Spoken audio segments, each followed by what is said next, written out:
Trying not to spill my coffee. That was tougher than I thought. I grabbed my coffee just to have this chat. I wanted to talk about 20 things that I've learned over the last 10 years when I was in my 20s. I've just turned 30. And I thought I'd go through that list and just share that with you whilst I'm in this unreal location here, right next to the beach. Maybe you can hear the kids playing, you can hear the waves crashing, just to share that environment with you, really. So I wrote down these 20 cheat codes that I've learned over the last 10 years in my 20s, and I wanted to share them with someone. If you're in your 20s, if you're in your late teens, you might be going off to university, you might just be finishing university, and you're kind of like a bit lost of where you want to be, what you want to become, who you want to become. I've been putting off making this video for YouTube for years, right? I first started getting into YouTube when I was like 18, so that was 12 years ago. And then I posted some videos like 7-8 years ago, and then some more like 6 years ago. But I've never really fully committed. And the very first point that I wrote down on the cheat code is not to quit. And I'm determined not to quit, okay? There might be like a couple of big gaps in between, but number one, don't quit. If you really want something, you have to put in the time, you have to put in the effort, and you have to learn. You have to learn from those mistakes. You have to go through that hardship. You're gonna have to lose friends. You might lose people that are close to you.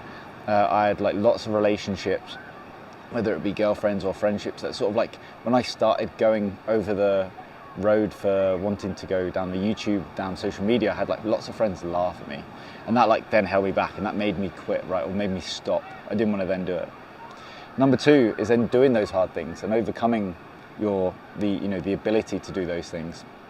You need to learn to fail, to overcome the challenges and the feelings, whether this is work, it's studying, it's relationships. Number three is building a community. Over the years, I've had lots of really good small friendship groups. Some of them, still last to this day, and others have sort of like quelled a little bit, but I've made good friends with people, made good connections. And that's really helped, through tough times. It's uplifted me. It's got me in really good shape, mentally and physically. And it's also given me loads of different opportunities. I'm actually going to move into the shade because I'm sweating. It's like 28 degrees today. Jeez, so hot.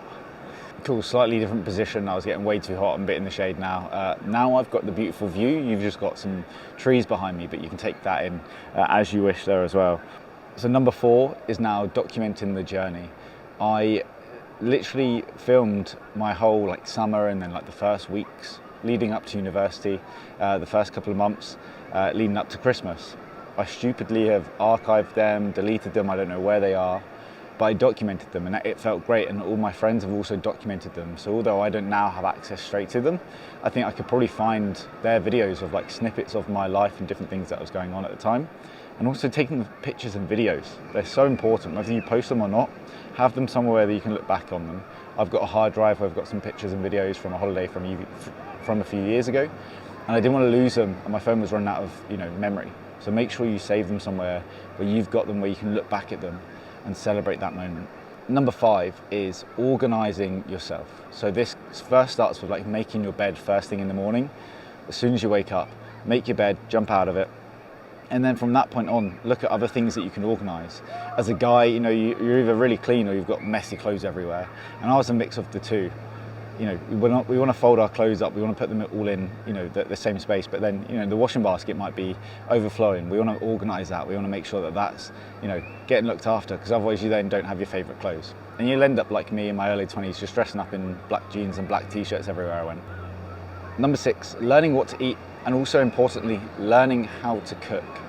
Now, I was, again, very fortunate. I was away from home. I learned how to cook a little bit when I was at university. I picked out my favourite meals and foods that I could eat every day, regardless. It was really simple. It fueled me.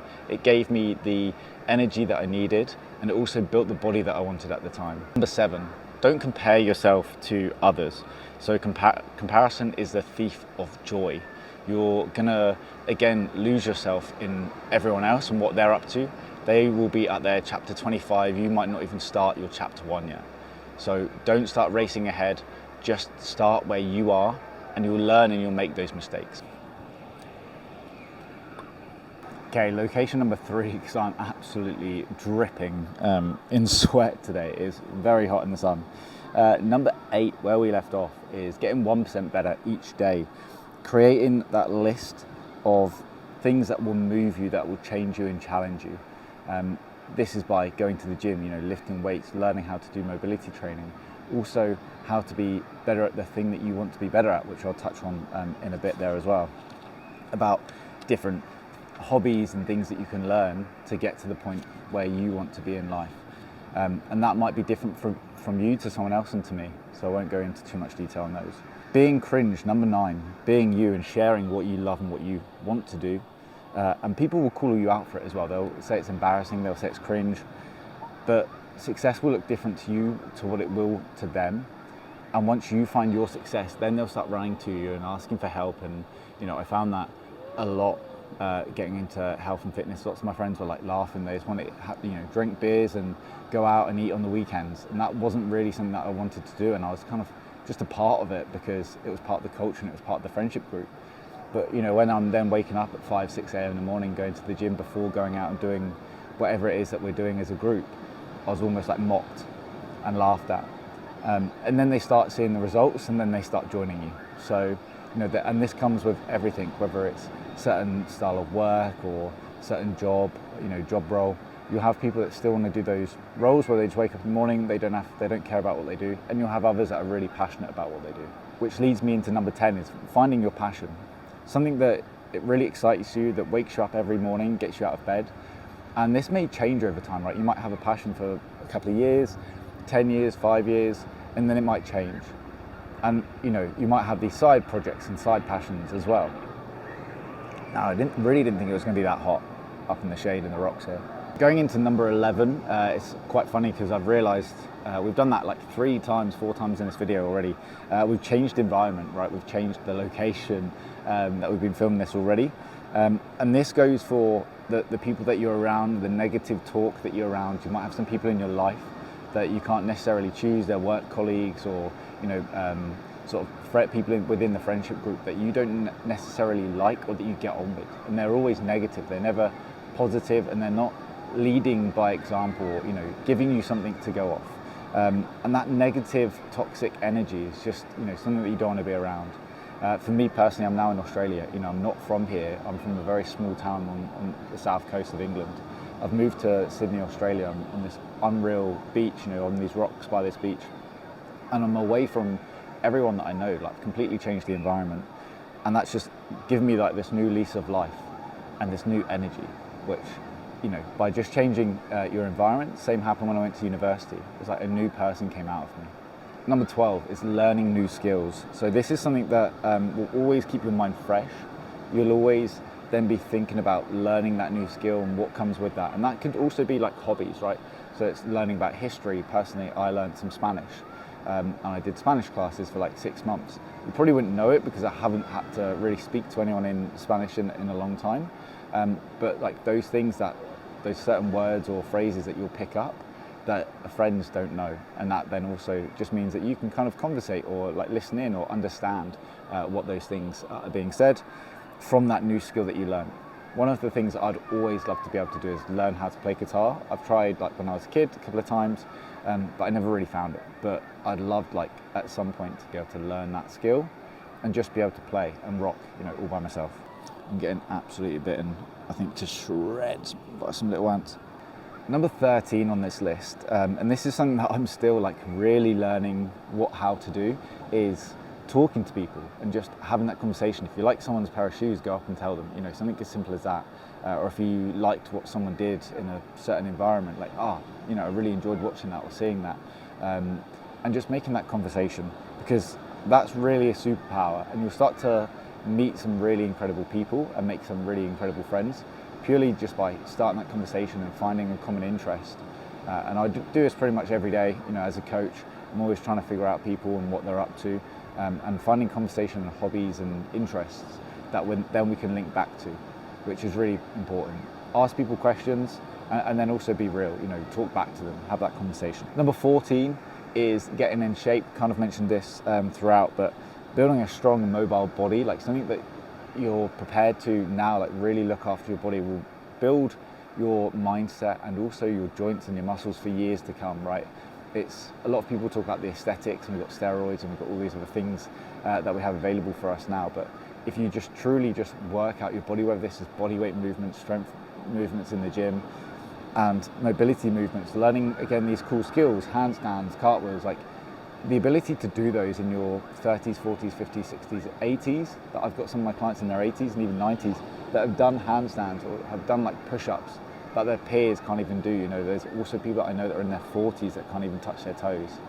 And you know, having that body is the real superpower there as well. So a couple of superpowers that we're going over.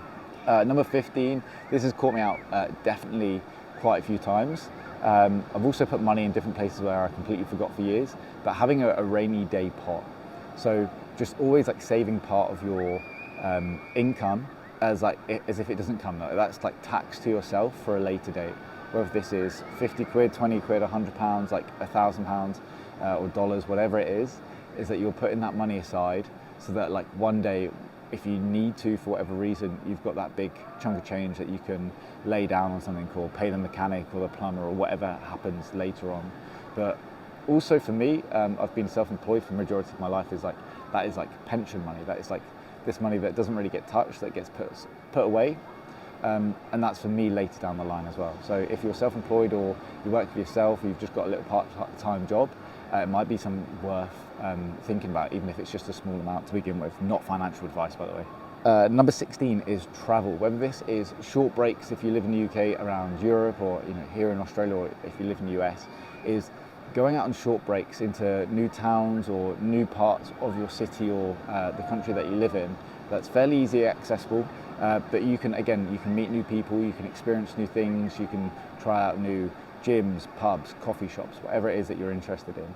And then also, living the experience now is moving somewhere that you've never been before, where you don't know anyone or know a small amount, limited amount of people on the ground.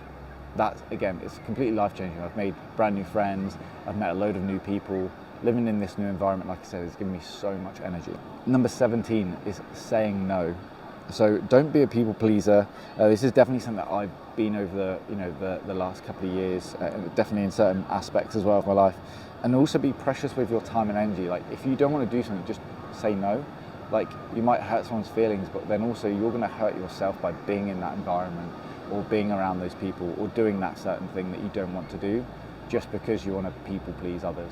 Going into our last three now. So number 18 is solving other people's problems. And if you can help someone each day get a little bit better or get better for the rest of the week or the rest of their life by helping them through something, and especially I see this as a coach, but I'm thinking about other opportunities where, if you can help someone earn even more money, or you can help someone realize that they don't need to be in a certain relationship, or whatever it is in terms of helping them, even if it's just opening the door for someone or buying someone a coffee.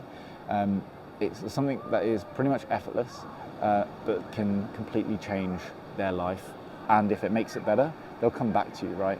And then they might start paying you for it, or introducing you to other people that will pay you for it and will give you those opportunities.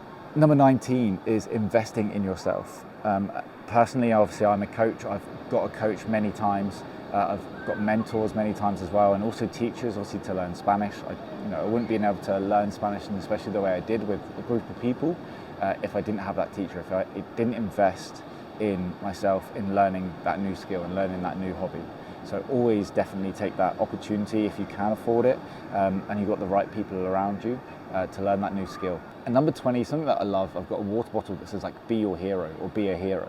And this is essentially just be your own hero. Live like your favorite movie character. For me, I love James Bond, I love 007.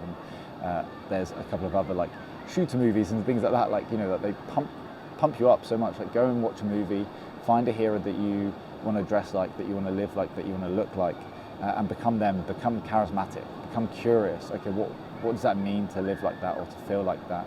Not necessarily, you have to be an MI5 spy or anything like that, or MI7, but go out there and be someone that you want to be, like someone looks up to.